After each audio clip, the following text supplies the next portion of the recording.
Assalamu alaikum wa rahmatullah. How are y'all doing?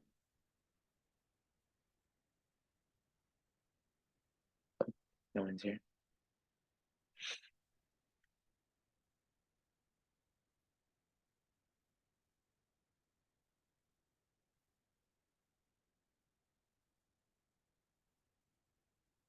Assalamu alaikum wa rahmatullah. Assalamu alaikum. Sahlan. How are y'all doing? Welcome, welcome. Bismillah.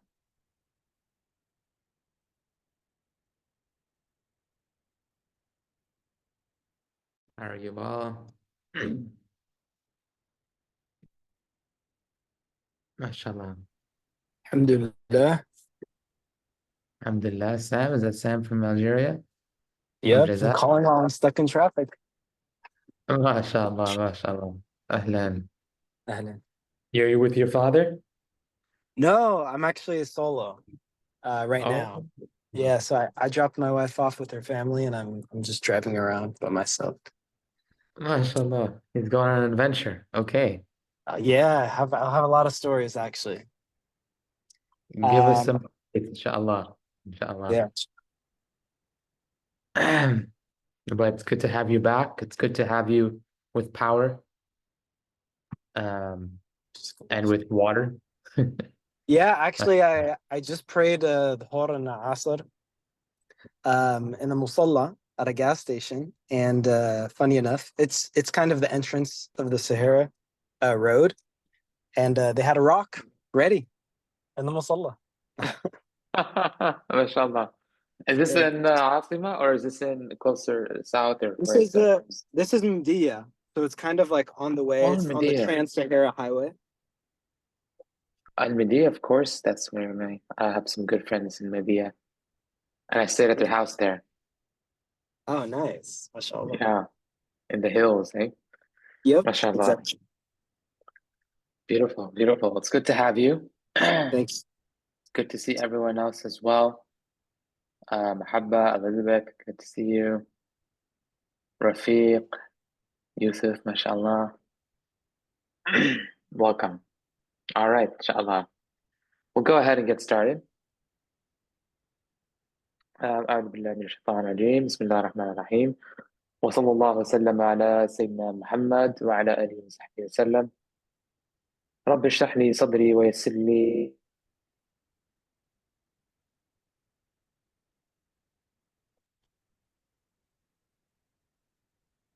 يفقه قولي ولا حول ولا قوة إلا بالله العلي العظيم ولا حول ولا قوة إلا بالله العلي العظيم ولا حول ولا قوة إلا بالله. Okay, there might be some AirPods funkiness going on, but inshallah, if everyone can hear me, we'll go ahead and start. So the author, to find the right book, I need here. Okay, there's Ibn Ashir. Okay. So the author says, we were on the section, we finished the fara'id al-wudu, and now we're on the section of the sunan al-wudu. Am I right?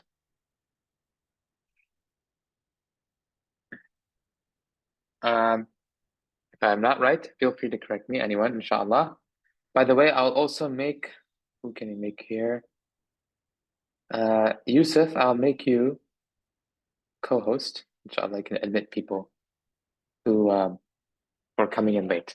All right, thank you, Sister Elizabeth. Thank you. Yes, okay. So we finished the fard al-wudu. Excellent. So he says, Sunanuhu sab'u ibtida ghasl al-yadayn. This is line number 62. Again, I'm using this translation. Sometimes I use Sheikh Ali Raki's version, but I'm using this one by, I believe, Asdullah Yates. Yes, Dr. Asdullah Yates. Asdullah Yates. So he says that the sunnahs are 7 in number. One begins by washing each hand.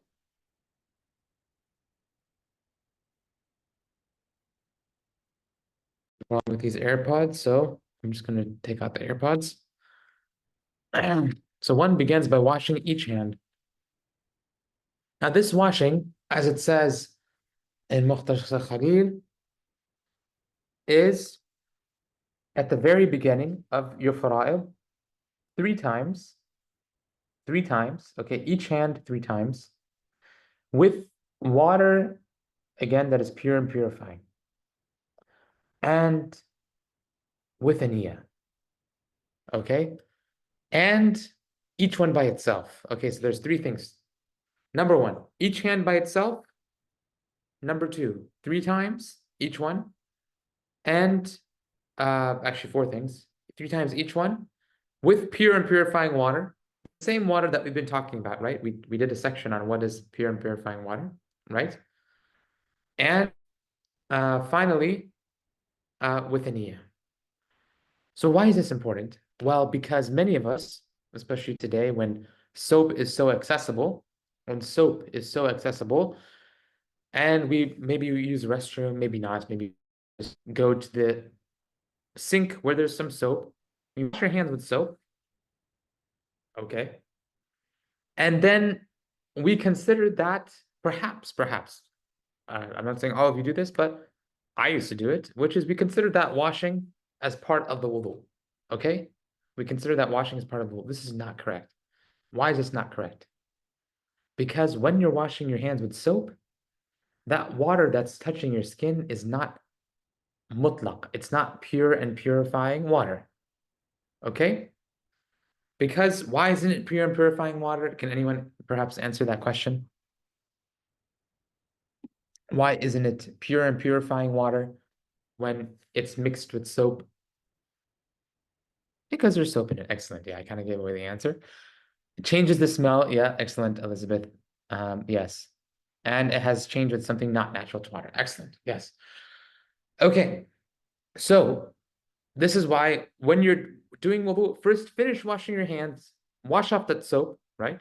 Once the soap, you can see the soap is washed off, not too long. Then you begin washing each hand. This is my right hand, okay? Though it seems different, it's mirrored. It's my right hand. And then wash your left hand, okay? This is a sunnah. And it's a sunnah to do it with intention. It's a sunnah to do it with intention. Okay? That is the first sunnah. Then he says the next sunnah is fara'id al-wudu'i sab'un wa hi dalkun. Sorry, no, that's fara'id. وَرَدُّ مَسْحِ الرَّأْسِ. رَدُّ مَسْحِ الرَّأْسِ. This is the return wipe, okay? When you're wiping your head, first, again, the fard wipe is what? From here, you wipe up, and I'll just take off my goofy. Okay, you can wipe up all the way to the back. Okay, and as you said, if somebody has long hair, I'll just message my mom.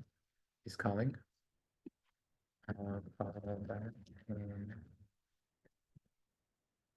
Okay. If somebody has long hair, they take the hair and they wipe till the end. Okay? They wipe till the end. Let's say you had a ponytail, man or woman, you wipe till the end. Okay? Now, raddu mash al-ras. This is the sunnah wiping. The sunnah wiping.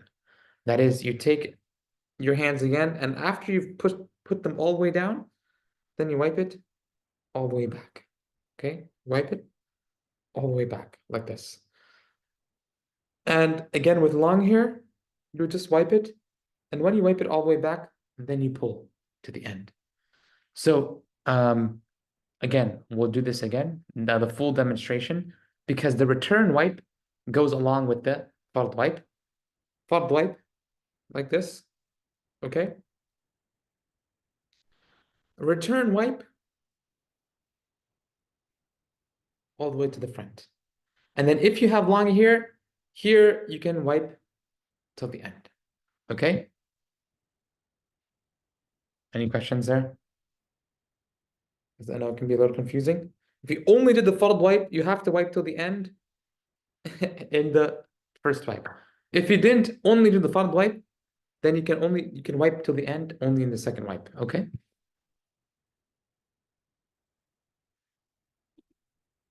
Any questions? All right. Well, if that's clear, we'll go on. So then he says, Mashul udhunain, Mashul udhunain, wiping the ears, wiping the ears. How do you wipe the ears? You take your index finger, you take your thumb, and this is after wiping the head, you simply, and I'll try to make it as clear as possible, you simply put your index finger in here. Put your index finger in here, yes? And then wipe all the way to the top. Okay? You saw that? Put your index finger in here and wipe your thumb behind the ear, your index finger in your ear, and then you wipe from bottom. You start at the bottom and to the top. You do not need to wipe in between these little areas. That is actually makruh because it is excessive. It is excessive. The point of wiping is to be simple. Unlike washing, it's to be simple. And following every little crevice and crack in your ear is excessive. And this is what Hattab says in his sharh. Imam Hattab, he says in his sharh that tatabbu' al-ghudun, meaning these crevices, that is unnecessary and excessive and makruh. All right, that's 3. Right? We did 3 sunnahs so far: washing the hands, the return wipe, and washing the ears. And washing the ears. Everyone following along so far?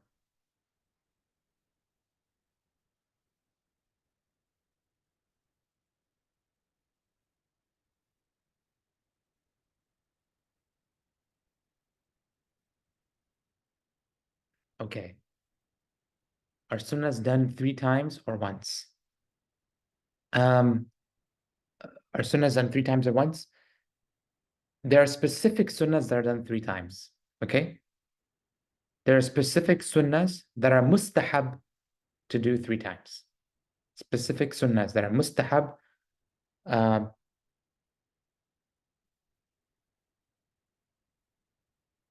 to do 3 times. Or sunnah to do 3 times. For example, washing the hands. It's sunnah to wash the hands. When you're doing the washing of the hands in the beginning, that's to do it 3 times as part of the sunnah. Okay? And now we're going to talk about one that's, but wiping the head, that's once, right? Returning the wipe of the head, you only return the wipe of the head once. Okay? Wiping the ears, that's only once. Okay? So we'll mention for each one which one is once, which one is 3 times. And again, at the very end, we'll demonstrate everything together. Does that answer your question, Sister Elizabeth? Hussein said, why is it not in order like the fard? That is an excellent question. That is an excellent question.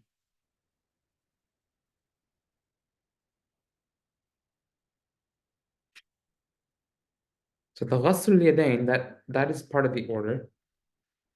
And Khalil, he actually puts madmada and istinshaq right after. We'll come back to that question, inshallah. He puts them in order in Khalil. I'm not sure why Ibn Ashir does not put them in order, but there must be a good reason. Okay. So he says, وَرَدُّ مَسْحِ الرَّأْسِ مَسْحُ الْأُذُنَيْنِ رَدُّ مَسْحِ الرَّأْسِ. We already did that. Then he says, مَضْمَضَةُ إِسْتِنْشَاقٌ إِسْتِنْثَارٌ. This is to rinse one's mouth, okay? Madmada, to rinse one's mouth. What do?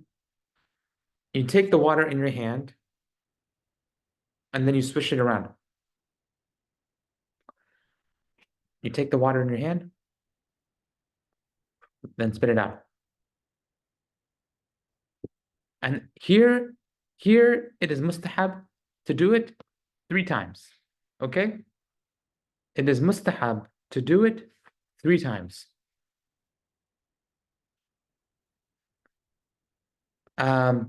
As it says in Khalil, وَفِعْلُهُمَا بِسِتٍ أَفْضَلُ. فِعْلُهُمَا بِسِتٍ أَفْضَلُ.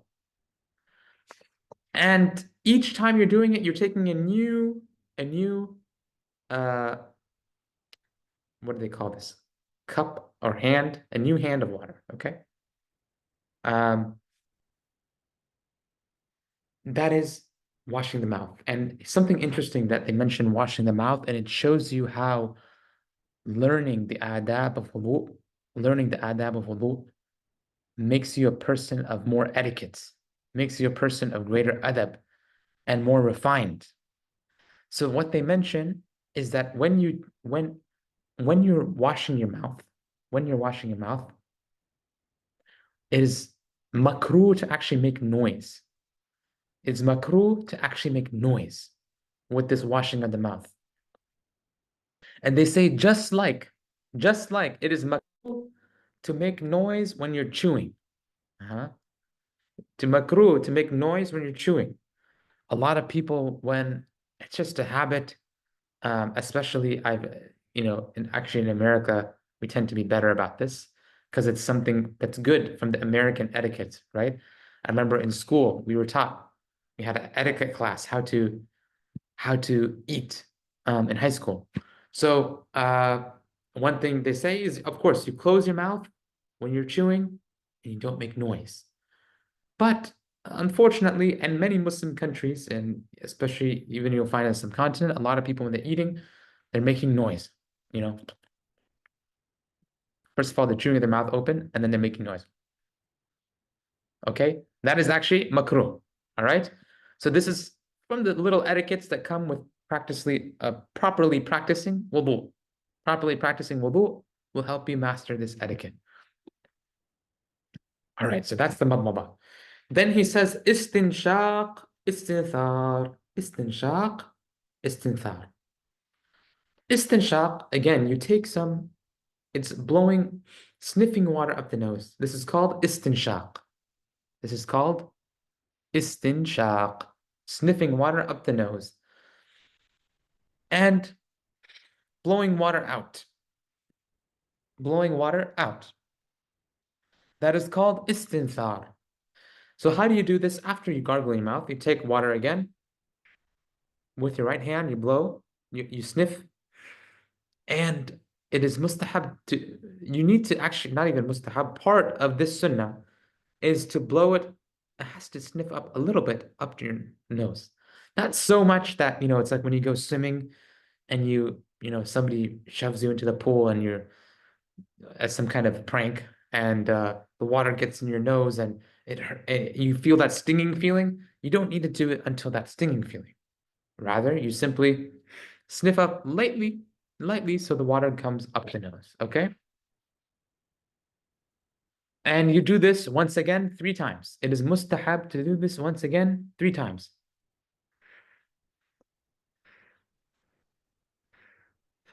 Okay?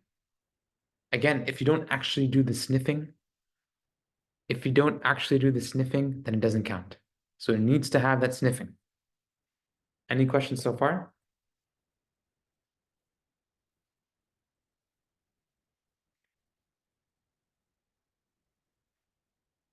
Okay. Now, this istinshaq is paired with a blowing out. Now, how do you do this blowing out? Is it simply you just blow, right? When like you're sneezing, you just blow? No, you blow it again with etiquette. You take in with your hand and blow out.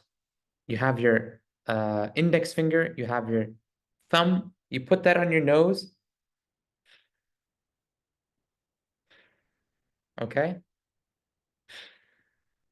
So in complete motion, the istinshaq and the istinthar are paired together. The sniffing and the blowing out are paired together. The sniffing and the blowing out are paired together. So how do you do it?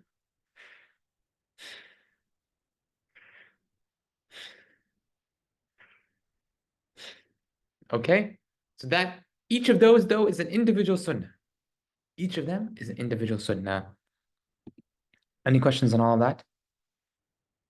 And again, here from the etiquette is not to make a loud noise. And it's actually narrated in the ahadith that one should not blow out like the blowing of a donkey, like the braying of a donkey. Who here has seen a donkey? Maybe at least in the zoo, or if you're from a country where there are still donkeys. walking the streets like Egypt, like India, you will see donkey, and the donkeys, they make loud braying noises, right? It's actually very annoying noise, not even like a beautiful, majestic noise like the horse. The donkey makes a very hee-haw noise. Maybe if you haven't at least seen it in real life, you may have seen it in a movie like Shrek, the donkey, right? Same noise. So the Prophet ﷺ said himself, not to bray, not to blow like the blowing of a donkey. All right, like the braying of a donkey. So this, when you're sniffing, when you're blowing out, quietly. SubhanAllah, sometimes you can hear, I kid you not, I sometimes hear from the men's musalla, I will hear them all the way in the men's wudu section, which is somewhere totally else. I'll hear them blowing out very loudly. Okay? So that is completely makruh. That is makruh. It's not haram, but it's makruh. And it shows that someone has not learned the etiquette of wudu, um, from a scholar and seen a scholar do it. Okay?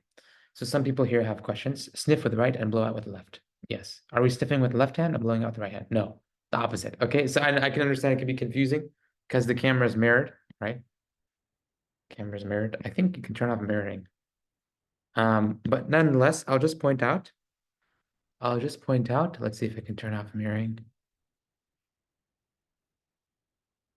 I don't, oh, actually mirror my video. So this shows up as right. In any case, I'll just say it out loud. Okay. This is my right hand. Okay. This is my right hand. Everyone following? I sniff with the right hand. Why do I sniff with the right hand? It's the same thing as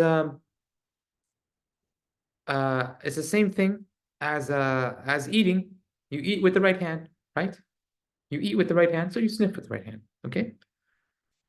Osama, I will make you co-host, inshallah. Bismillah.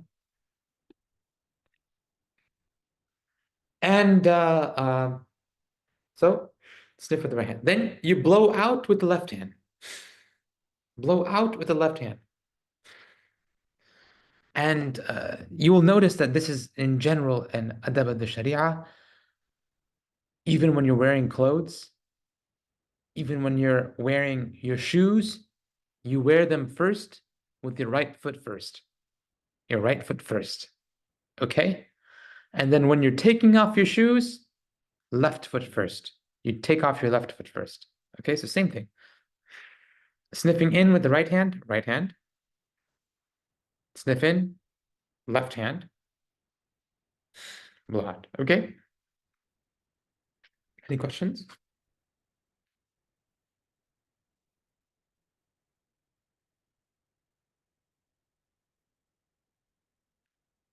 All right. Then he says, وَالترتيب ترتيب فرضه ترتيب فرضه وذا المختار ترتيب فرضه وذا المختار, ordering the order in which the fara'id are done.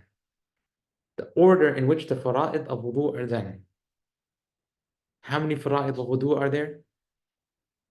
That are actions, that are individual actions.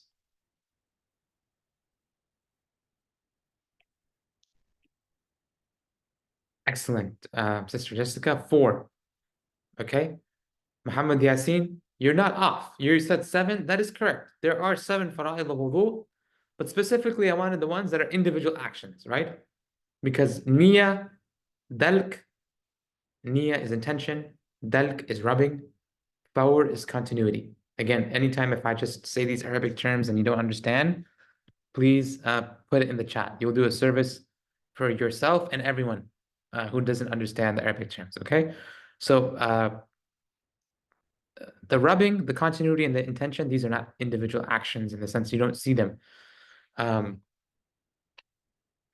But the individual actions are فصل فرائض الوضوء 7 وهي دلك النثور نية في بدءه وغسل وجه غسله اليدين, washing the face, washing the arms. ومسح رأس غسله الرجلين, wiping the head, washing the feet. Okay, so face, arms, head, feet. Face, arms, head, feet. These four actions, it is sunnah to do these four actions in order. These four actions is sunnah to do them in order. Okay? So that means order, you wash the face first. The face washing must come before the arm washing, which must come before the wiping of the head, which must come before the washing of the feet.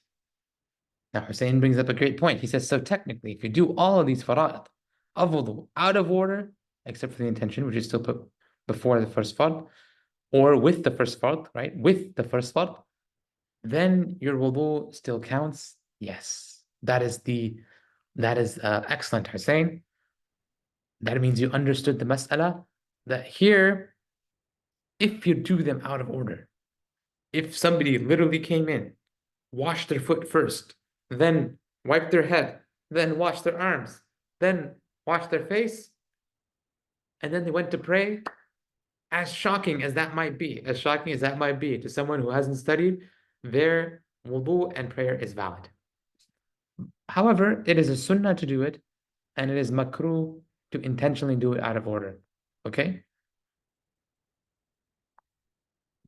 It is a sunnah to do it in order, and it is makruh to intentionally do it out of order. Okay?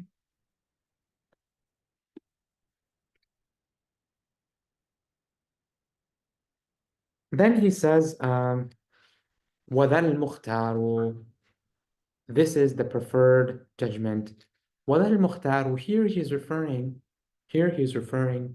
to a difference in opinion. There is a difference in opinion. Is this order a sunnah? And some ulama said, no, this order is a fard. This order is a fard. Why is this order a fard? These ulama said, because Allah mentions them in the Quran in order. إذا قمتم إلى الصلاة فاغسلوا وجوهكم وأيديكم إلى المرافق وامسحوا برؤوسكم وأرجلكم إلى الكعبين. So Allah mentions it in order, so this order is a fard. Okay. Why is it a sunnah? Some others said it's a mustahab. It's not a fard and it's not a sunnah. Why? Because Allah is using in the Quran, when He's writing them in order, He mentions them with an and, not a then. He uses a wow. Wow al-ataf. Wow al-ataf. He uses an and. Wash the face, and wash the hands, and wipe the head, and wash the feet. So He doesn't mention an order. Okay? And so they said it is a recommended action. Thank you, Sister Elizabeth, for pointing out when I'm using these Arabic words without translating. Mustahab means a recommended action. Okay, recommended. So we have kind of the first highest level grading is fard. Okay, obligatory, or obligatory. The second level grading is a sunnah, and then you have recommended. Okay.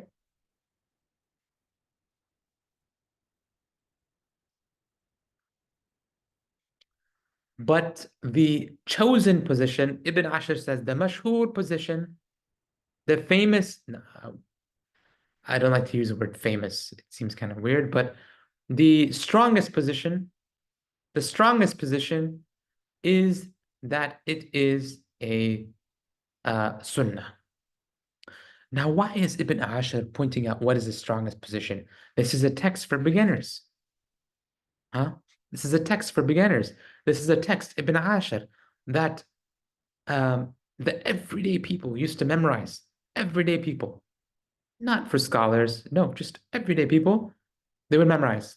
Children memorize it. And still in this day, you can see children memorizing it in Morocco, in Mauritania, in droves in Mauritania, in Algeria, in Egypt. You can still see, and even as I've seen in Saudi Arabia, in Eastern Saudi Arabia, you can still see children memorizing Ibn Ashir.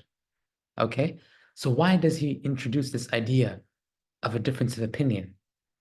To show us that this is part and parcel of Islam. The difference of opinion is part and parcel of Islam and part and parcel of the madhab itself.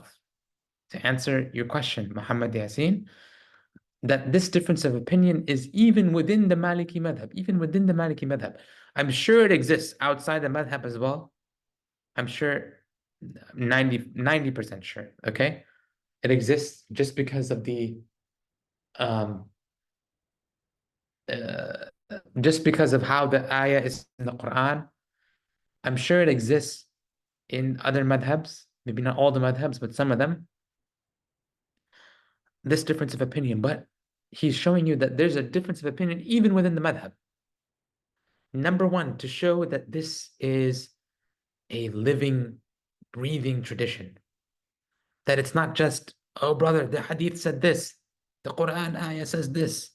The Quran ayah says these in order, but does it say you have to do these in order? It didn't say that, right? So this is a living, breathing tradition that requires the constant scholarship. It requires the scholars and the students to understand it and live it to its fullest extent. Okay?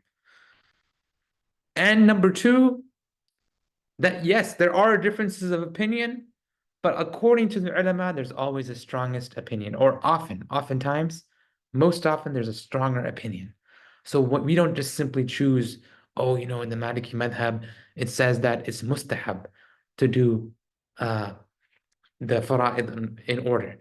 Or in the Maliki madhab, there's some alim who said it is okay to listen to all kinds of music whenever you want. One time I even met people who said in the Maliki madhab, it's permissible to just have a dog around the house. Actually, not even some people.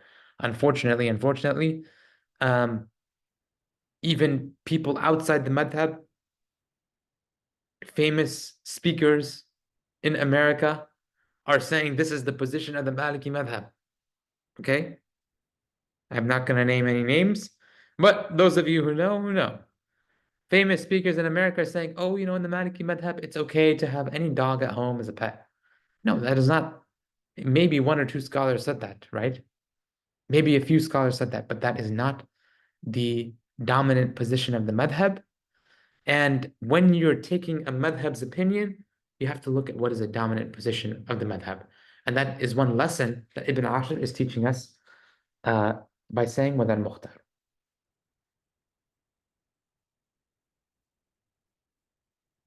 Okay?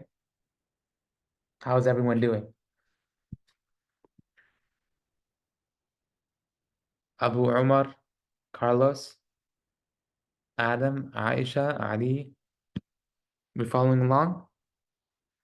All right. Yasin, excellent. Rafiq, excellent. Okay. For the weaker positions, do we need a reason to follow them? Or better, and Ustadh? For the weaker positions, yes, you need a reason. Okay? And you need to go to a mufti. You need to go to a mufti who gives you this reason to follow the weaker position. So there are situations when you follow a weaker position, but you need to ask a mufti for that, right? Because you do it for a reason, not just for no reason. Okay? All right. Alhamdulillah. Okay. فيكم بارك الله. Then he says, وَأَحَدَ عَشَرَ الْفَضَائِلُ أَتَتْ تَسْمِيَةٌ وَبُقَعَةٌ كَالطَّهُرَاتِ. Then he talks about the fada'il, the mustahabbat of wudu. Okay? The mustahabbat of wudu. The recommended actions of wudu. All right?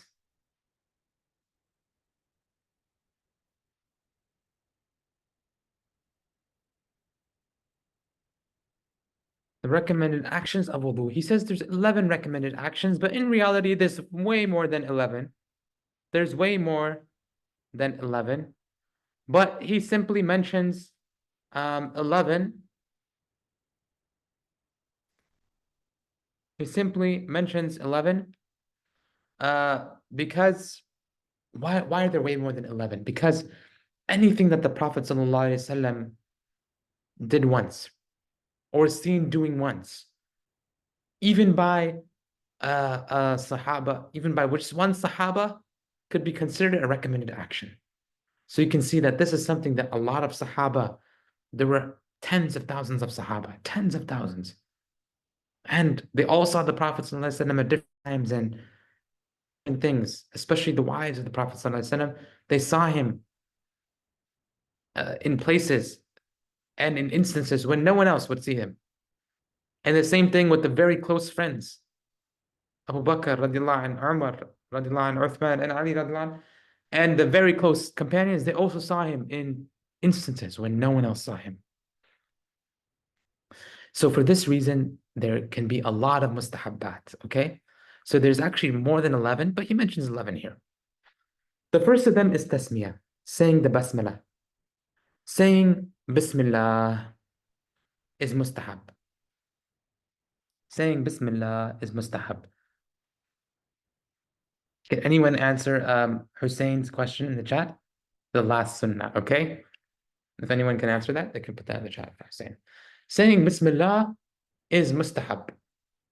And you can either say Bismillah or Bismillahir Rahmanir Rahim. And in reality, saying Bismillah is mustahab for every action of significance. Because the Prophet ﷺ said, كل أمر ذي بال لا يبتدأ ببسم الله فهو أقطع.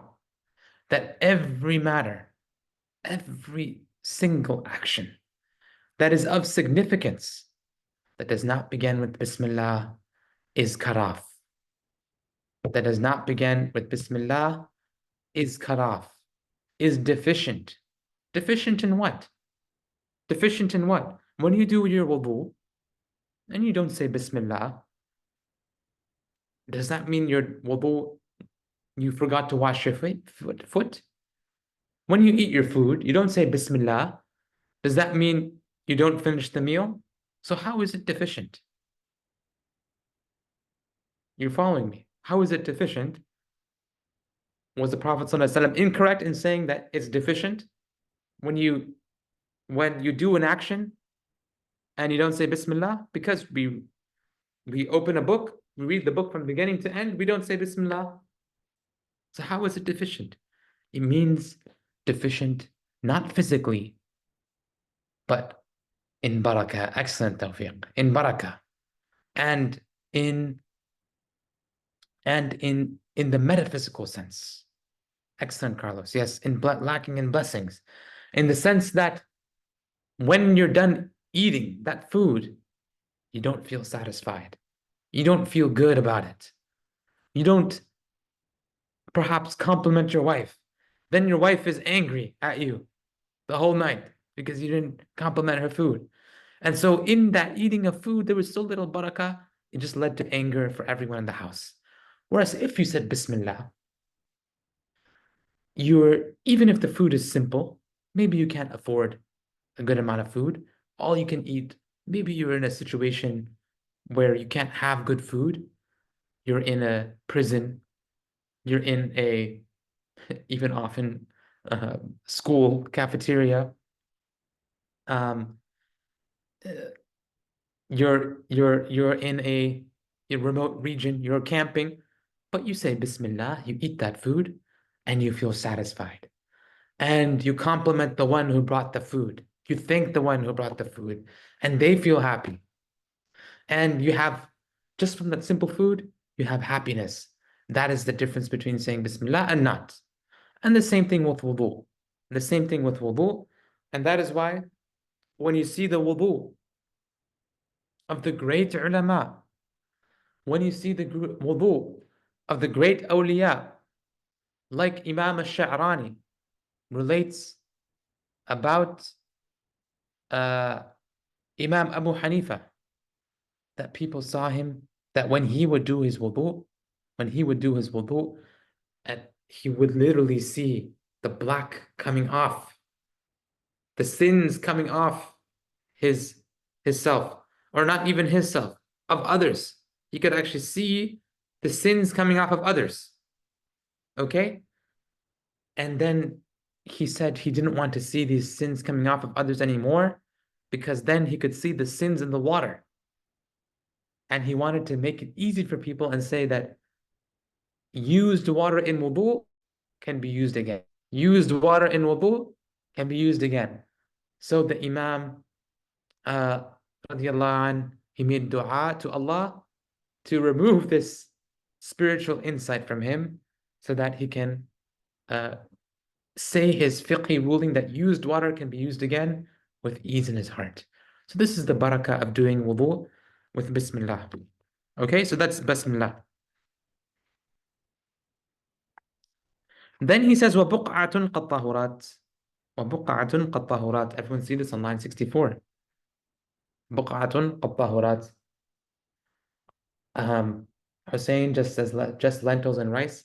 Honestly, just lentils and rice, great food, alhamdulillah.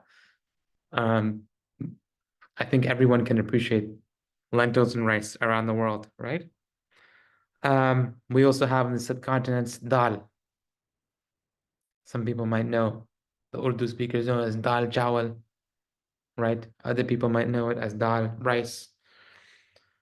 All right, okay, so and I know they have every culture has lentils all around the world.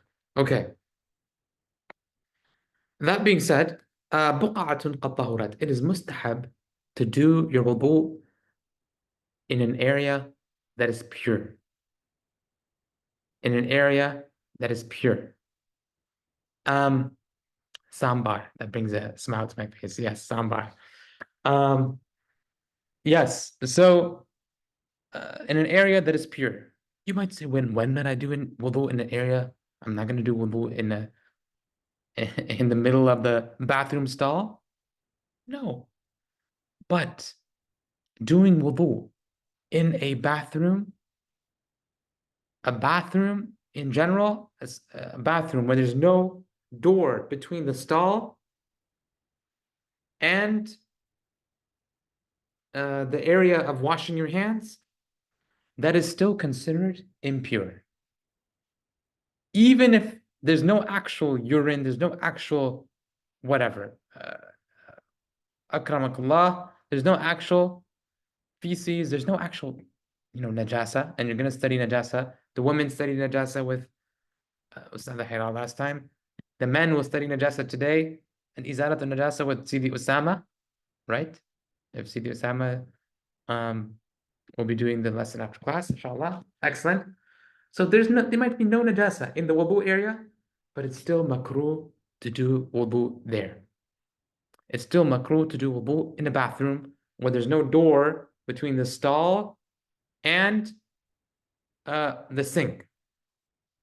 And this is why, Sister Elizabeth, it is not haram. You can still do wudu in the bathroom at home, right? But it is makruh. And this is why, if we think of Muslim architecture, Muslim interior design, and house planning, a truly Muslim designed house would not have all the sinks inside the bathroom. Okay? It would not have all the sinks inside the bathroom. It's okay to have a sink inside the bathroom, but there should be a sink outside the bathroom such that people can easily do wudu without, and take into account get the full blessing of wudu. Okay? Get the full blessing of wudu. All right? So it is makruh to do the wudu in the bathroom. Disliked, Sister Aisha, disliked. This means it's still valid. It's still valid for you to do the wudu, okay? We do lots of disliked things every day, unfortunately. We do a lot of disliked things every day, but they're still valid, okay? I hope that answers the question. And for Tinno as well. The wudu is still valid. Unfortunately, for example, even in our house that we are here in Abu Dhabi, is less Muslim designed than the apartment I was staying in, house we were staying in California. There, at least we had a sink outside the bathroom. Here, there's no sink outside the bathroom except in the kitchen. So, there's no choice. You have to do wudu in the bathroom, okay? Or you may do it in the kitchen, though you may also be yelled at by your wife or your mom for sticking your foot with a bunch of dishes in the kitchen. You may also do it in the vessel outside. That is possibility. And that is the traditional way. You need to do it in Mauritania. But again, difficult in some situations. We're here in Abu Dhabi, we live on the 12th floor. Yeah, we have no balcony. We can't exactly do it in the vessel outside. So perhaps the only option is in the kitchen, right? But still, you can do it in the bathroom.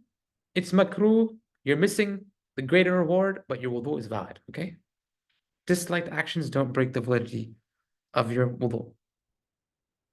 All right, we'll go for 5 more minutes, inshallah. Let's see. We should be able to finish this. Yeah. تقليل ماء وتيامن الإناء. To use less water. Any amount of less water is good. Okay? Some people might have to use more water, some people less, right? Some people have very hairy arms. Some people's arms are like butter. I don't know, maybe they're bathing in lotion or something, but some people's arms are very soft, not hairy. They have to use very little water, okay? Same thing for men, often for the face, you have to use more water because if you have a beard, you have all this hair, you have to use more water, okay?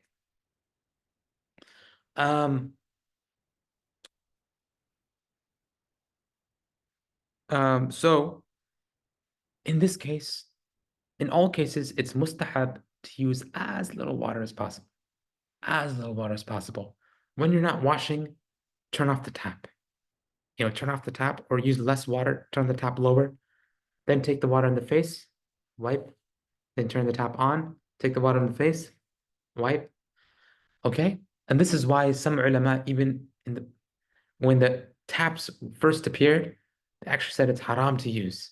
Some ulama actually said it's haram to use because of the amount of waste people would have with the taps. Okay? So use as little water as you can. وَتَيَامُنُ الْإِنَاءِ. This is not important. This is if you're using a vessel, to put the vessel on your right side. وَالشَّفْعُ وَالتَّثْلِيثُ فِي مَغْسُولِنَا. Washing your limbs 2 or 3 times. Washing your limbs 2 or 3 times. So this goes back to a earlier question you had, Sister Elizabeth. Great question. In the Maliki madhab, it is only recommended. It is only recommended. It's not a sunnah. It is not a fard to wash more than once. Okay? That means when you're running short on time, for a prayer, when the prayer time is running out, wash everything just once. Wash the hands, wash the arms, okay? Wash the arms just once. Everything just once, okay? Wash the head just once. Foot once. Because washing 2 or 3 times is only recommended in the madhab, okay? Of course, it's good to do if you have time. One should do it. And this is the wudu that is narrated to us. From multiple sources, including Uthman radiallahu anh. Again, this is once again one of the strengths of the Maliki madhab is that there are many narrations. There are many narrations we have in our school that other schools don't have because of how Medina was a center of Islam. All 4 the Khulafa al-Rashidun ruled from there for some or all of their periods, right? The first 3, they ruled completely from there. And Ali radiallahu anh, he started there, then he moved to Kufa. Then even after Ali radiallahu anh moved, the vast majority of the greatest ulama in the world were in Medina. And so there are narrations preserved, and you can see these narrations in the Mudawwana that other madhabs simply do not have, right, in their madhab. But they were preserved according to the people of Medina, all right? And this is why when you put together all these reports, Yasin, or Muhammad Yasin, I don't know if you go by Muhammad or Yasin, but when you put together all these reports, you arrive at the fact that it's only mustahab, it is only recommended. So Elizabeth says it's okay to do the farad just once, not the sunnah, correct? You can do both the sunnah and the farad just once. Both the sunnah and the farad just once. The only sunnah that is you must do 3 is the washing of the hand. Okay? That's the only sunnah. Everything else you can do just once. Then he says, Bad'ul mayamini, starting with the right. Whenever you're washing your hand, for example, washing your arm, you start with the right arm. Washing your foot, you start with the right foot. Okay? Siwakun, to do siwak is also mustahab. Okay? And the Prophet ﷺ said, he said to the effect, let me see if he mentions it here in Khalil. Something like لولا أن أشق على أمتي.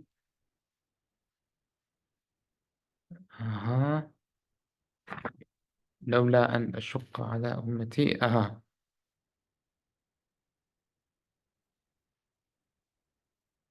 Okay.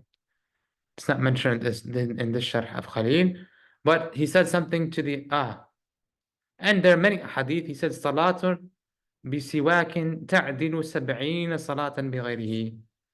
So there's many narrations about saying that doing the miswak, using the miswak. And when you use this miswak, if you have an actual miswak or a brush, right, or a toothbrush, you would do it before you start the wudu. So you do the miswak, okay, with the tongue as well. Then you say Bismillah and start the wudu, okay? But you can also do siwak with your fingers. You can also do siwak with your fingers. That means wiping your teeth with your fingers. Okay, so you take your index, you take your thumb, and you just wipe your teeth with your fingers. When would you do this? You would do this while you're gargling your mouth. Okay? You do this, wipe your teeth, and spit out. Okay? So this is when you would, if you're using your fingers, you do it while you're gargling. If you're using the siwak, the actual miswak, then you do it before. Or you could even use a toothbrush. You could do it before. Okay? But the miswak is the best. All right. I think we can finish the mustahabbat and then we'll stop, inshallah. ترتيب مسنونه أو مع ما يجب. So to do the sunnahs in order, remember we talked about the sunnahs? To do them in order is recommended. And to do them in order, that is in between the right fard actions, is also recommended. So once again, doing the fard, doing the fard in order is what? Can anyone say?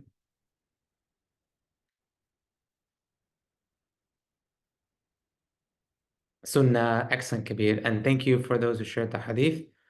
Yes, لولا أن أشق على أمتي لأمرتهم بالسواك مع كل وضوء. Yes. If I, out of the mercy of the Prophet ﷺ, he said, if had it not been for the fact that I didn't want to, burden my ummah, I would have ordered them with siwak in every wudu. Yeah, so doing the fara'id in order is sunnah. Doing the sunnah in order is recommended. Doing the sunnah before and after the right actions of fard, the right fard actions, for example, gargling and blowing your nose before washing the face, is what? That is mustahab. That is recommended. That is a fadila. That is recommended. Okay?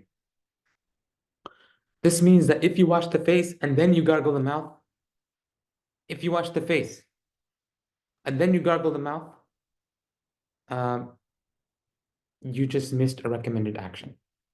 That is to do them in order. Okay?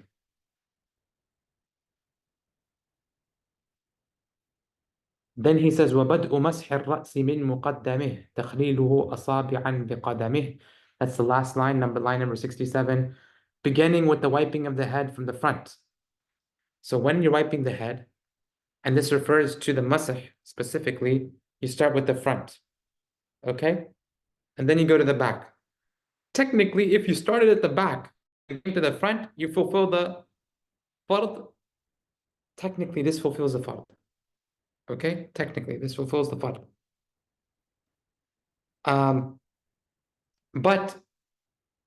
And technically, it would even fulfill the sunnah if you did something like this. If you did like this, and then you went back. That fulfills the fard and the sunnah. But it is mustahab to start from the front. Okay? And likewise, in every single limb that you're washing, it is mustahab to start from the top of that limb. So when you wash your face, mustahab to start from the top, okay?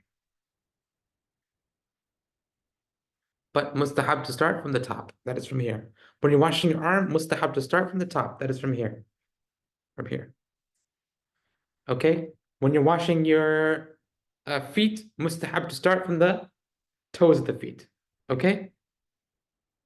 And then the last thing he said is also mustahab to do takhlil, that is, put your fingers in between your toes, and that completes for us today the sunan and mustahabbat of wudu. And next time we will do the makruhat of wudu. Any questions here? Go ahead. Is it Jublan or Gublan? Oh, yeah, it's pronounced Gublan. Gublan. Go ahead, Gublan.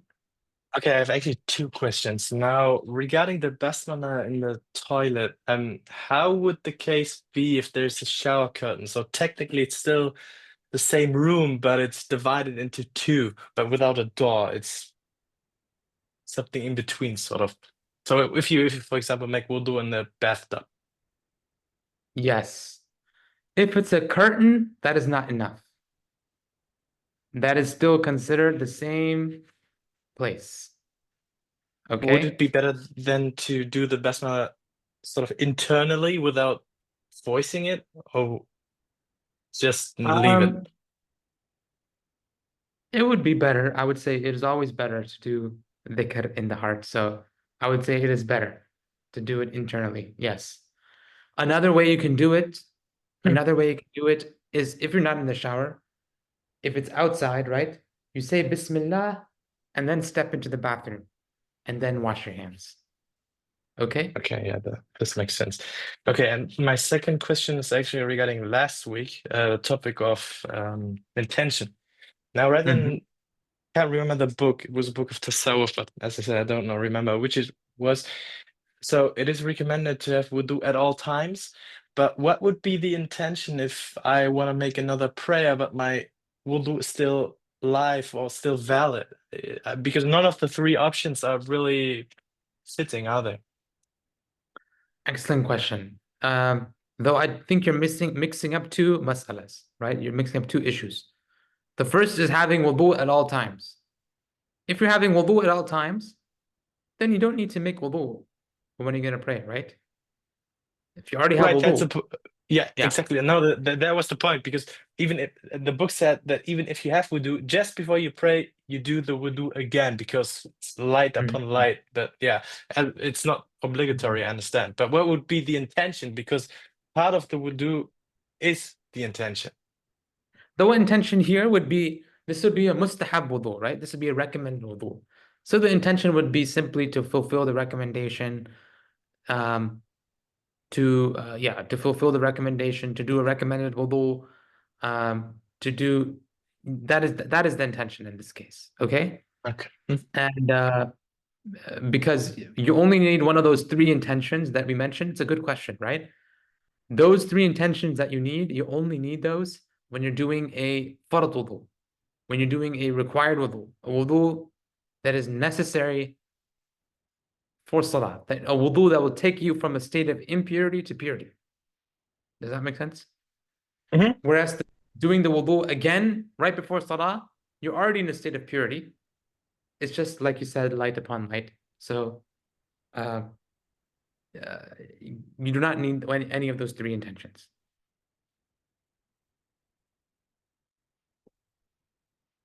Okay. All right, Kublan, does that answer all your questions? Yeah, thank you very much. You're welcome, brother. Excellent questions. I think Carlos, you were next. Abu Umar. تفضل. Assalamu alaikum, Ustadh. وعليكم السلام ورحمة الله. أهلا وسهلا.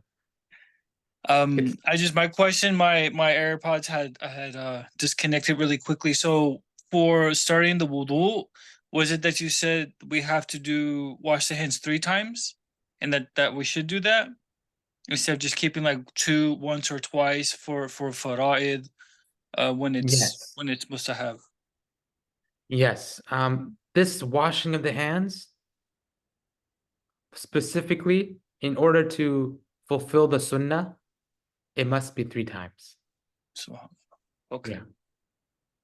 Good question. That's the only one that, in order to fulfill the sunnah, it must be 3 times. However, some ulama, they have a khilaf. You don't need to, it's not like a issue that you need to fight about. Some ulama, they said you could do it once, it's fine. Because of the exact thing that you mentioned, which is everything else, you can do it once. So they said, using some analogical reasoning on that, if everything else you can do once, even the fard, then why can't you do the sunnah once? So they said you can also do it once. But the stronger opinion is that it must be done 3 times. Okay, and I just want to add one thing about washing outside the bathroom. I did do this for a short time, but my wife possessed my thing.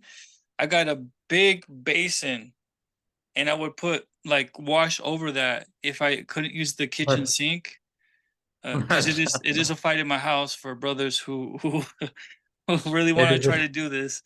And so I did that. I think any woman of a household who sees a foot over her plates will make it a fight in the house. So I think it's reasonable. I clear the plates, but still. You clear the plates. Okay, I cleared the plates. I do the dishes. I'm doing that, but Alhamdulillah, mashallah. But if you use a basin, it's manageable. It's a little bit time consuming for those who want other alternatives. Yeah. That's why I truly believe that, of course, not an option for everyone, but Muslims who are aware and they're building their own house, you request a sink outside the house, outside the bathroom.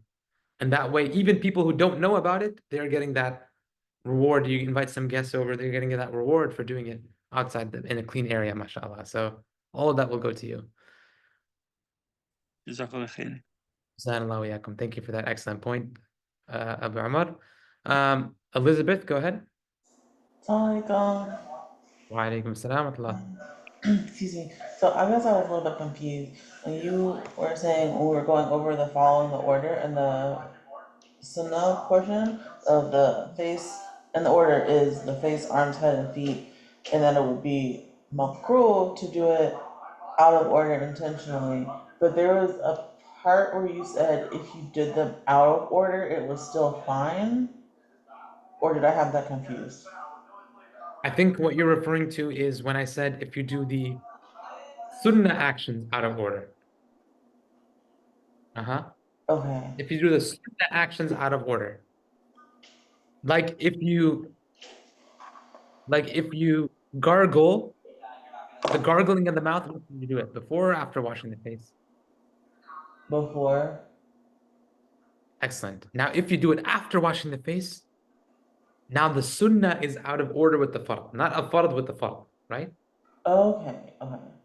So if a sunnah is out of order with the fard, or a sunnah is out of order with another sunnah, then that is okay. That is, you missed the mustahab action, but that is okay. All right? Thank you. You're welcome. And yes, Jessica also added, you mentioned that if the fard were done out of order, it would be makruh, but the wudu is still valid. Yes, that is right. It is makruh, but the wudu is still valid. So even if you did a fard out of order, it's makruh, you shouldn't do it, but the wudu is still valid. Okay? I think the last question was Tawfiq. Is it right to say that the amount of water used on your limbs is what is counted in terms of using little water and not the one running from the tap? I don't completely understand the question, Tawfiq. Maybe you're saying what is little water? Little water? Oh, I see. I think I understand what you're saying. Okay. What counts as little water, right? You're asking when we're measuring how little water is, are you measuring the amount that's from the tap or the amount that you used? We're measuring the amount that is coming from the tap. This is again the Muslim ecological perspective, right? Environmental perspective, that we don't waste water. It's actually a thing. We don't waste water in anything. We don't waste food. We don't, if you go to a restaurant and you drink half a cup of water, you left half a cup, that's a waste. They're going to take that and throw in the trash. That's haram, actually. That is haram. So one must, if it's avoidable and it's not going to cause harm to you, that water should be finished. Same thing on wudu. You shouldn't use an excessive amount of water. Okay? You shouldn't leave the tap running while you're doing wudu. So what we're going to do is we're going to take a 2-minute break. We're going to stop here for now. We're going to take a 2-minute break. The sisters, there's no review session today. Okay? Since we had last week, the brothers are still catching up. So brothers will have a review session with Sidi Osama, and he will take over from here. I'm going to give him the full host privileges. And if it is up to him, maybe he'll give a 2-minute break, inshallah, so that people can refresh themselves. What do you say, Sidi Osama? 2-minute break? Bismillah. Yes, of course. All right, Bismillah. Then I will kindly ask the sisters to sign off, inshallah, and the brothers can have the review session with Osama. All right. Jazanallah wa iyaakum. Wassalamu alaykum. Nas'alullah an yu'allimana ma yanfa'una wa yanfa'ana bima 'allamana innahu ala ma yasha'u qadir. بالإجابة الجدير ونعم المولى ونعم النصير وصلى الله وسلم على سيدنا محمد وعلى آله وصحبه وسلم وعليكم السلام ورحمة الله وبركاته. Assalamu alaikum. السلام عليكم. Right, so we'll just take a quick 2-minute break, allow folks to get up, stretch, drink some water, use the restroom, and then we'll be back at 19, whatever 19, wherever you are in the world. Jazakumullah khair.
All right.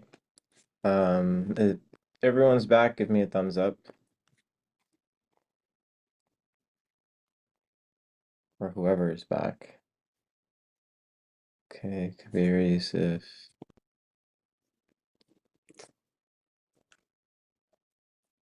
All right. 4. Okay. Alhamdulillah. All right. Bismillah ar-Rahman ar-Rahim. Alhamdulillah Rabbil Alameen. Sallallahu alaihi wa sallam ala Sayyidina Muhammad wa ala alihi wa sahbihi wa sallam. Assalamu alaikum, everyone. We're just going to do, Ustadh Tariq asked me to do a quick review session on najasa or impurities and lifting the state of impurity. So since it's kind of a review session, we'll do more discussion format like last time. So please don't feel shy to unmute. I won't take long. We'll just go through some of the high level items, the essential items, and then any questions that folks may have. So quickly, there are 2 different types of impurities. There's the hadath and khabath. So hadath is a ritual state of impurity, and who can tell me how a ritual state of impurity is lifted?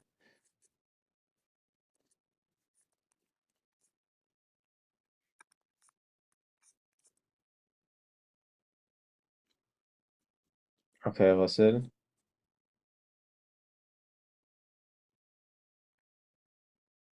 Ghusl or wudu. Good. So ritual impurity is lifted by wudu ghusl or as a substitute tayammum if there's no water. Physical impurity, on the other hand, who can tell me how that is lifted? Okay, water and without water, mashallah. Yeah, so the I guess the principle is really pure and purifying water is the only thing that can lift a state of impurity as a general basis, and then as a substitute, there are ways that you can do it without water.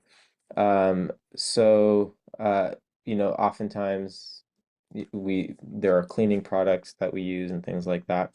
Even when we use cleaning products to like remove the scent of impurities or whatever, like we still have to use water on top of that to remove the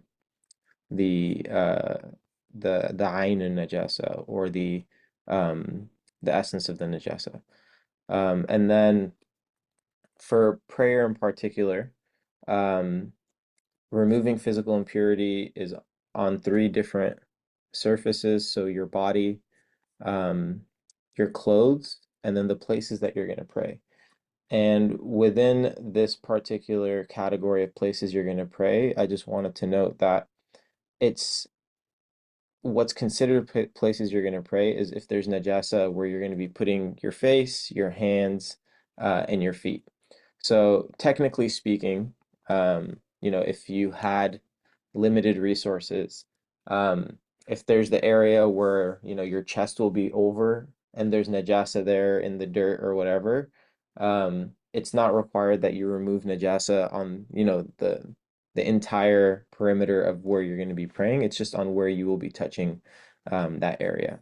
But it is recommended to remove, the impurity from the entire area.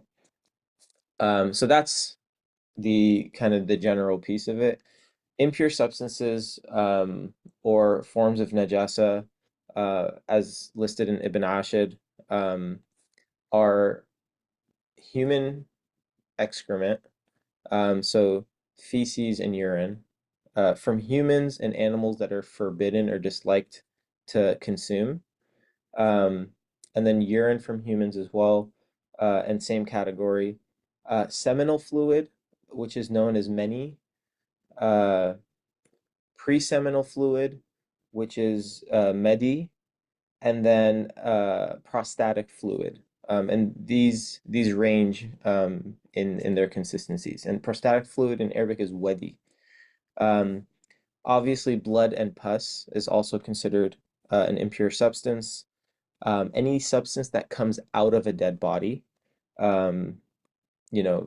even like milk, eggs, and by dead body, it extends beyond humans. Body parts that are supplied by blood, so limbs, you know, what horns, claws, fangs, teeth. So anything that is supplied by blood that are severed from a dead body. So that's the condition, that they're severed from a dead body. Those are impure substances. Altered and regurgitated food. So, you know, if, for example, you eat something and you regurgitate it, but it still maintains its form, that is not considered najis. But if it goes through your esophagus, enters your stomach, and is you know, being processed, and then you regurgitate it and the form is changed, that is considered najis as well, and impure. And then the last two are intoxicants, liquid intoxicants like alcohol, and then any part of the pig, including the milk. So, and that's the removing those parts from the pig. So those are the impure substances. Does anyone have any questions around that? I'll stop there for any like questions, points of clarification.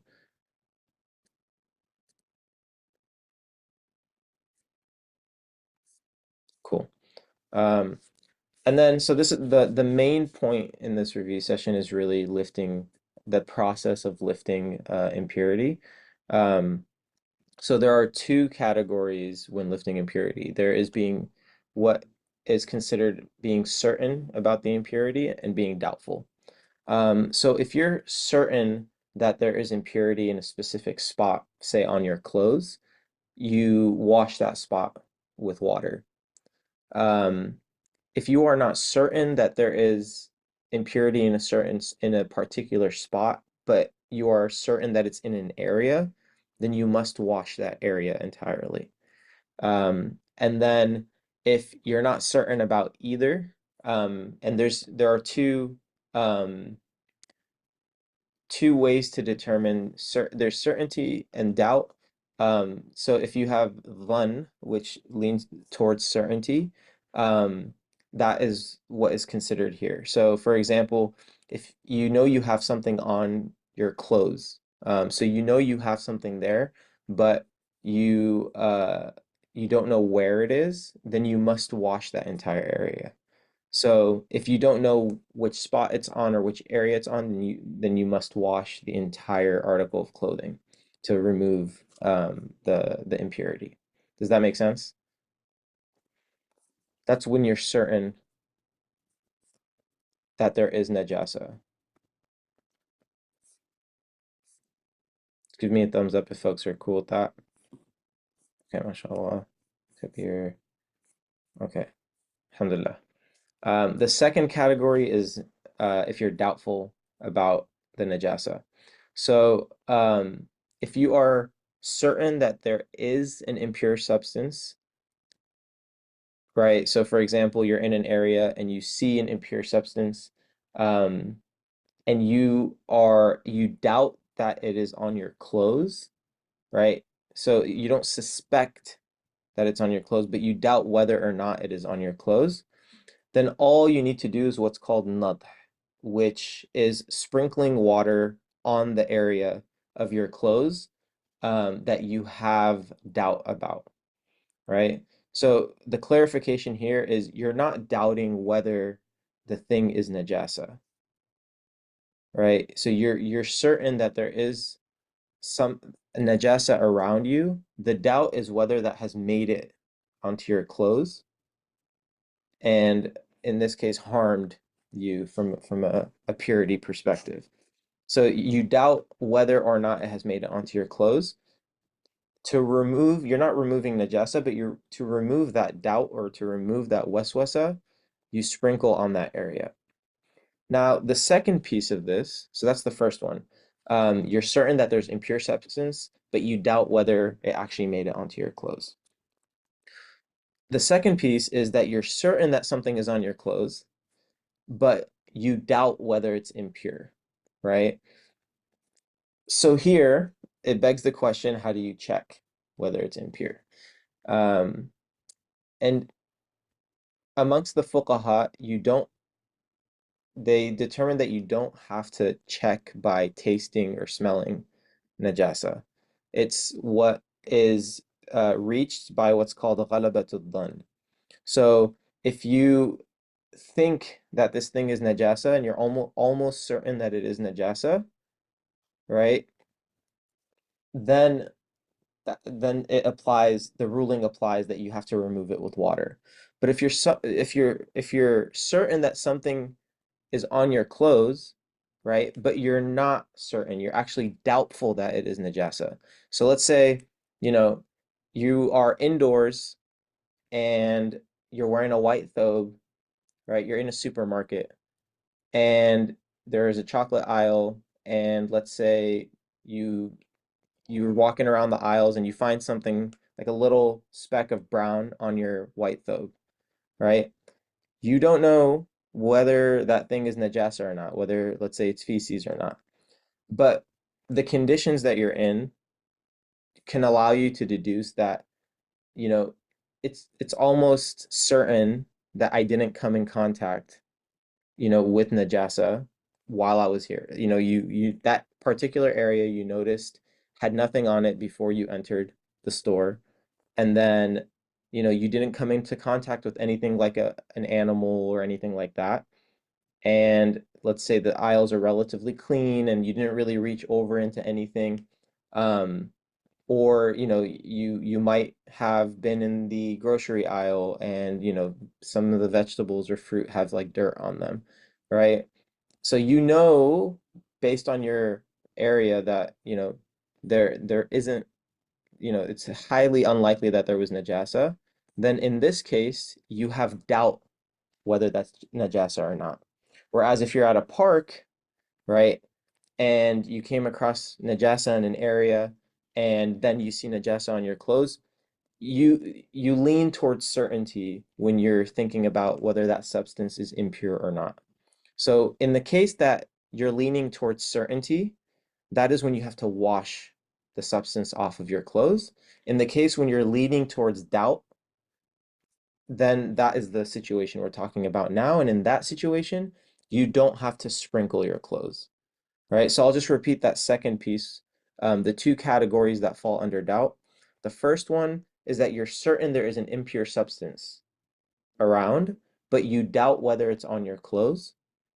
To remove the doubt and not the impurity, you sprinkle water on that area, right? The second category is that you're certain that there is something on your clothes, but you're leaning towards doubt on whether it's an impurity, then you don't sprinkle. Does that make sense?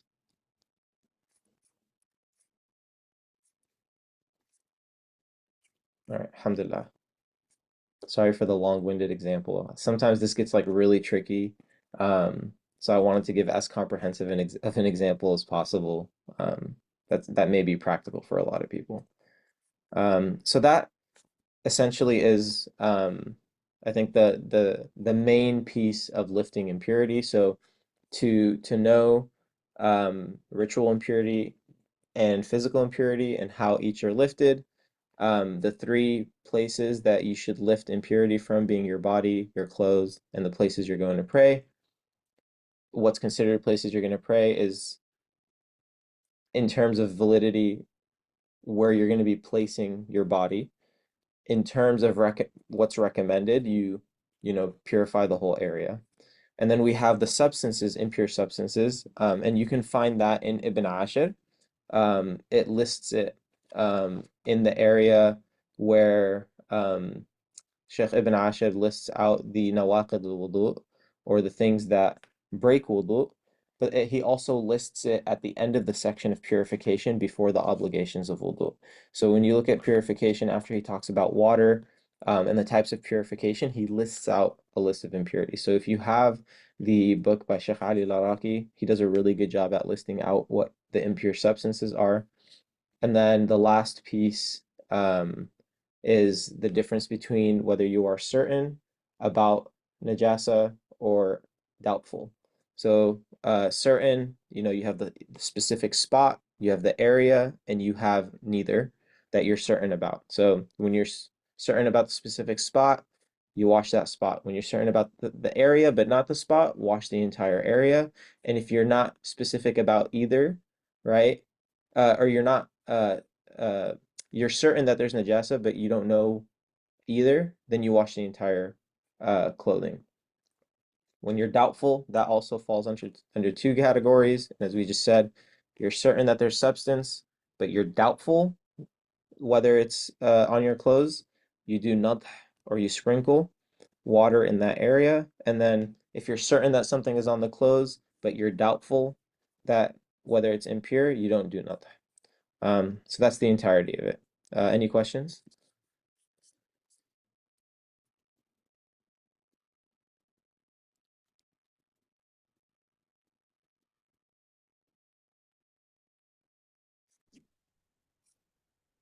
Assalamu alaikum, Fahim. Assalamualaikum. Walaikum assalam. Did somebody else go first? No, go ahead, and then Muhammad Yassin, you can go after, inshallah. I can't remember if they went over this, but somebody was actually asking me about this, and about like, so like when you're having relations with your wife and there's fluid, that if it's dried up, you don't have to wash it, you can just scrape it off. So you should wash it. So if there's a hadith of the Prophet ﷺ in which Aisha radiallahu anha had scraped the substance off. But in our case, you would wash the garment.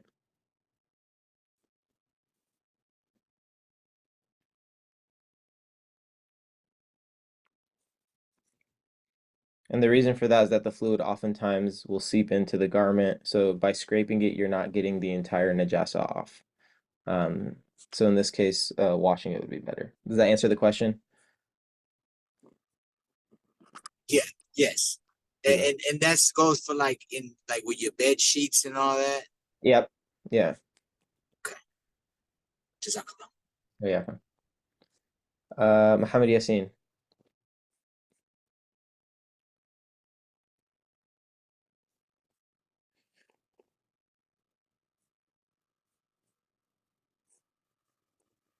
Any other questions? I think I have one, just following up on the last question. Yeah. So say you have, najasa, but you do not have access to water. In that case, would you just scrape the najasa off in whatever way you could? Or do you just discard that piece of clothing until you get access to water? So you could you can use dry earth similar to with tayammum to rub it on the garment until it's like rubbed in. But let me ask about the scraping. In what situation exactly you would do the scraping versus not having water and using another substance as an alternative, and then get back to you in the chat, inshallah. Okay. Jazakallah khair. Yeah. Assalamualaikum, brother. Wa alaikum salam. I just want to know whether we are going to have a discussion on like after the class on random topics, or we are going to have some like topics in order. Like I think last time we were discussing about the mukallaf, and today we are discussing about the water purity and najasa. So like, are you going to have some like we have some plan, or we are just discussing like whatever comes on that day? So in terms of the discussion, usually Ustadh Tariq will pick a topic that he would like us to review after class, and then he'll notify me and just ask me to lead the review on that topic. So he's determining the subject of the discussion. Yes, sir. And I have joined only by the second class. So the third class, are we not going to do the other parts from the Matn, like Aqidah and the Tasawwuf? tasawwuf, or only we are going to look at the fiqh portion? So he's starting with the fiqh. I don't know if he plans on doing the aqidah portion after. I know that he has taught the aqidah portion before. So I don't know whether he's making those recordings available for people who want them. But it's worth asking in the group chat, so maybe he can make the recordings available for those portions in case people want to catch up on the aqidah portion. Inshallah. And one final thing, can we have some group or something where we can try to memorize the Matn? Like Yeah, any that plan would be better if we yeah, do. so inshallah we're working with the sheikh here locally to do memorization of the metin and then also stream it for members of the class who would like to listen in and participate. But we're still working out the details to see how that would work out. But once it's done, inshallah, we will share the information. Jazakallah khairan, brother. Thank you very much. Wa Adam said, what about istinja? Could you expand on that question?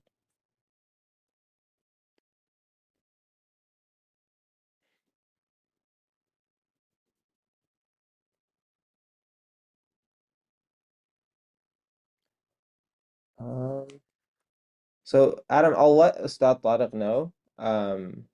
And then if he wants us to go into in depth on istinja, we can do that. If he doesn't plan on covering it in the class, inshallah. But I'll let him know, inshallah.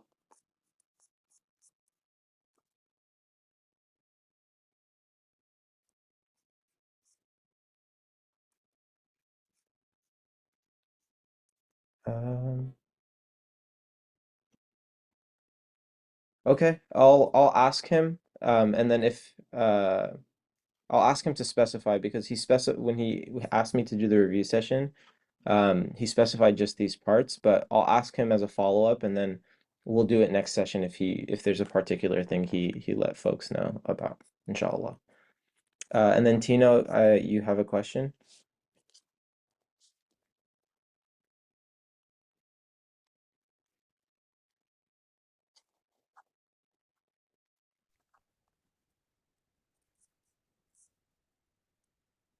Assalamu alaikum. Wa alaikum salam wa rahmatullahi wa barakatuh. So my question is like for like cleaning, right? What if you are like if you know like some places there is a Muslim in the prison and they are like that. So if there is a najasa, how they gonna deal with that situation? How they gonna close if there is no water accessible for them? If there's no water accessible, For those people in a prison, how they gonna deal with the najasa? And there is no dirt. So are they allowed to like pray with their clothes or how they yeah, gonna so do it? if there's, sorry, finish the question. I'm sorry, I had a lag. Yeah, that's no water and no dirt. What they gonna do? They can pray with their clothes or no? Yeah, so you would wipe as much as you're able to, and then pray in that state. So you wipe with the earth. If there's no earth available, and maybe you have paper or something like that, you would wipe to the best of your ability, right? There might still be some remnants of najasa, but you know you have that, and those are unique cases where you have no resources and you have no choice. So you do it to the best of your ability. Jazakallah. And then Adam, I think within the particular topic of istinjat, that touches on it a little bit. With istinjat in particular, you want to remove with water the entirety of the najasa. So that's the general idea, and then we can talk a little bit more in a future review session about if you don't have water, and then rocks and dirt, and if you don't have that, paper, the like what toilet paper or hygiene paper, and then if you don't have that, what the hukam is.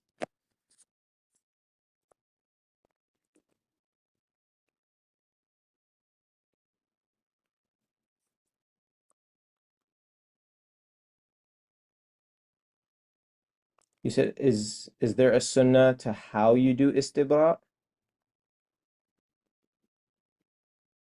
Is that the question?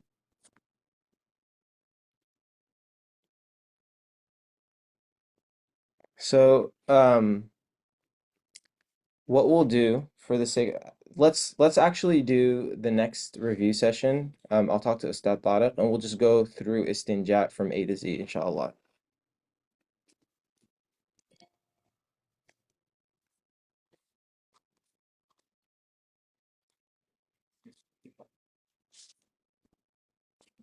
Does that sound good with everyone?